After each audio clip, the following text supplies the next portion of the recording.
Defunct department stores from the past. Life in America. Ladies and gentlemen, again, welcome back to the channel. Appreciate all the love and support with you guys coming over. As you can see by the title, we are back on the Recollection Road channel. I'll leave the link to their description, to their channel in the description. I just want to see how many of these department stores I remember. As a kid, I really didn't get out that much as far as shopping goes because we were broke. All right. But one that comes to mind is like Kmart. I feel like Target is the new Kmart or something like that. Was Kmart. Used to love Kmart. We gonna check this out. Appreciate y'all. We ain't gonna waste some more time. Let's jump right into it. Montgomery Ward was an institution for over a century. Started in 1872 by Aaron Montgomery Ward in Chicago, the business began as a mail-order catalog that offered thousands of items. The catalog rivaled Sears, and they would both fight for market dominance over the next few decades. During the late 1920s, Montgomery Wards began to open retail outlets, and they began popping up quickly. Within 4 years, they had over 500 stores. Montgomery Ward was one of the giant retailers of the 20th century, but they struggled to maintain their size. Through the years, they were bought, merged with, and sold. At one point during the 1970s, you could find stores called... I can't remember. I know of Montgomery Ward, but I've never been inside. So I'm just pausing to see like what was in there. Huh. Okay. And sold. At one point during the 1970s, you could find stores called Jefferson Ward. This came from a merger with a chain of stores out of Miami. You may also remember Electric Avenue, which was their attempt to specialize in electronics.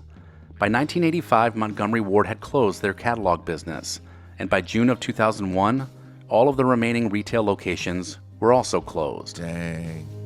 Was it like a JCPenney? Another giant in Chicago shopping was Marshall Field's. Following the Great Fire in 1871, Marshall Field & Company was established. They became the premier store in Chicago with their large flagship store located on State Street. Through the first half of the 20th century, they had steady growth. They had revenue totaling $225 million by 1951. And by the 1960s and 70s, they began to push their way into the suburban shopping malls that were becoming popular. But Fields began to lose their regal feeling that set them apart from other department stores. Through the 1980s and 1990s, they bounced from the British American Tobacco Company to the Dayton Hudson Corporation, and then finally settled with the parent company of Macy's in 2005. For many, Marshall Field's was best known for their Christmas traditions at the historic Chicago store. The decorated windows that lined the building and a stop at the Walnut Room were all you needed to get into the spirit. Unfortunately, in 2006, the remaining Marshall Field stores, including their flagship store, were rebranded as Macy's. Okay, because I was like, Kmart was a new concept developed by the five and dime chain Kresge's to be a large discount department store. The very first Kmart opened in Garden City, Michigan in 1962, 6 months before Walmart opened their first store. The next few decades saw a large... I remember as a kid, man, I used to just be bored, and I would walk, like I lived on 52nd Street, and Kmart was like right after Slauson, so like you can just say like 60th Street. And I used to, as a kid, I would just walk to Kmart and just like hope and dream, just look around at stuff that I knew I couldn't have. And it was discounted. I would just get in there and go look at bikes, look at all that stuff.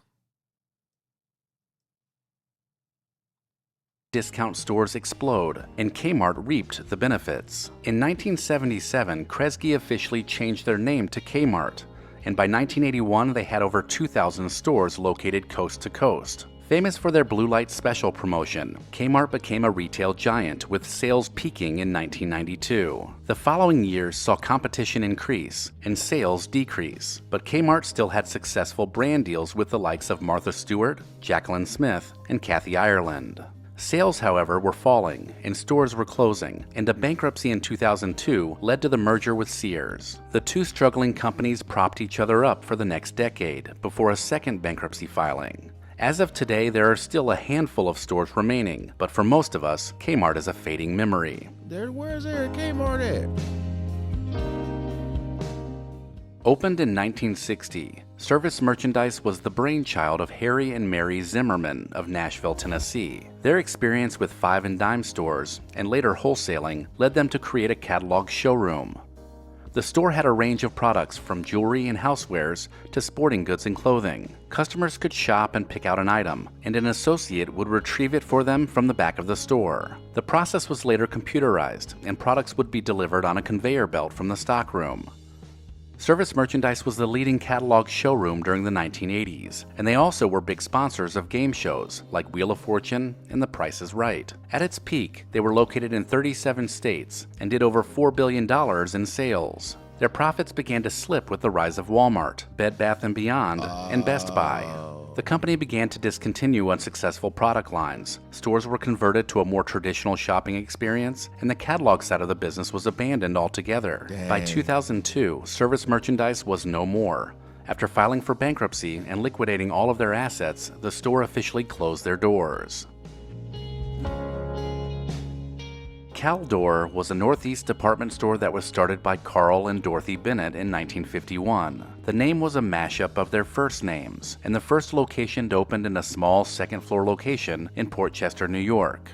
They sold toys, housewares, luggage, and gifts from name-brand suppliers. The company slowly grew, expanding to 4 locations by 1961, and by the end of the 1970s, they were up to 56 stores. Carl and Dorothy took small steps and grew their business, despite a recession during the 1970s. Caldor was different. They offered high-quality goods and backed it up with a generous return policy. This made them very attractive to other companies.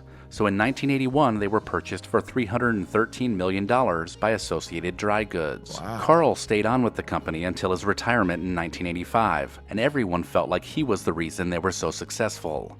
Immediately, things got shaky. Sales at Caldor were slipping, and by the 1990s, Caldor was filing for bankruptcy. 1999 was their final year in business, ending a 48-year run.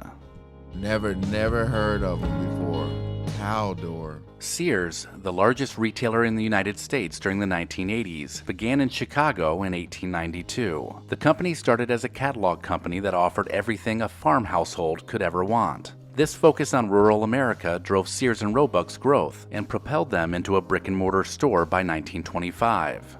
It was in the early 1930s that they released their famed Christmas Wish Book, which became a staple in almost every household, as kids would circle in dog-ear pages and dream about Christmas morning. Not only was the company busy opening hundreds of locations, but they also diversified by buying other businesses, and they also started Allstate Insurance and the Discover credit card during the 1980s. Just like many of the companies mentioned here, Sears declined dramatically during the 1990s. Poor management and pressures from discount retailers made profits fall. When Kmart bought Sears in 2004, both companies were trying to get back to being profitable, but their efforts just led to more stores closing and many of their brands being sold to competitors. The once great American company has been reduced to just a few stores, and although they are not completely gone, time is running out.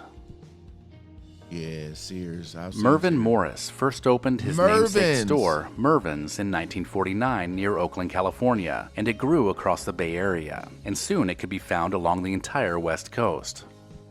Mervyn's sold clothing, bedding, furniture, jewelry, and housewares, among other things, and they were often found at shopping malls. By 1977, Mervyn's had 42 stores, and the next year, the Dayton Hudson Company, also known as Target, purchased the company. The 1980s and 1990s saw Mervyn's moving into other states, but as they grew, so did their sister company Target. They were competing for the same customer, so by 2004, Target was looking to sell Mervyn's. Immediately after selling the company to an investment firm, stores began to close. Within 2 years, half of their stores had closed, and everything else was being liquidated as bankruptcy loomed. In 2009, during the midst of the housing recession, there was no chance for the company to recover, and remaining stores closed that year.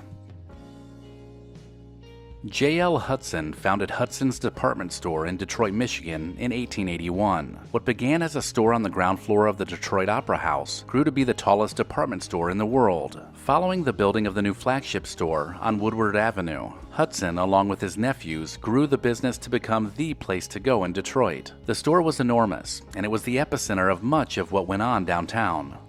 During the 1950s, Hudson looked to open new locations in newly developed shopping malls around the region. By the 1960s, the Dayton Company out of Minneapolis bought Hudson's, and together they became the Dayton-Hudson Company. It wasn't long after that Detroit began to suffer economic hardships, and Hudson's started to decline too. By 1983, their downtown store had closed and would later be imploded to make way for new development. It wasn't until 2001 that the remaining Hudson stores closed for good, as they were rebranded to Marshall Field's and later to Macy's.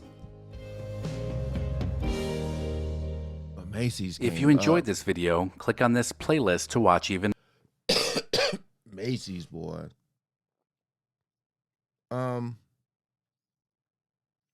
You know, lately I've been doing a lot of shopping online, but I'm the type of person that likes to just, I'll be like chilling. I'll be like, you know what?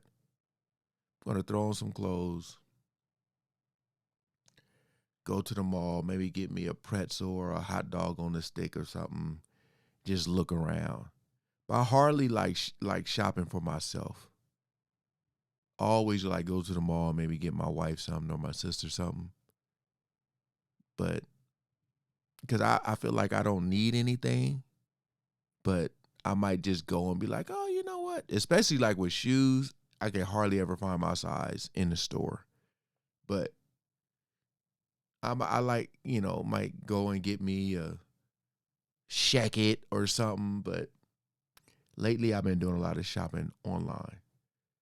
But Kmart, man, that's the number one store that stands out to me.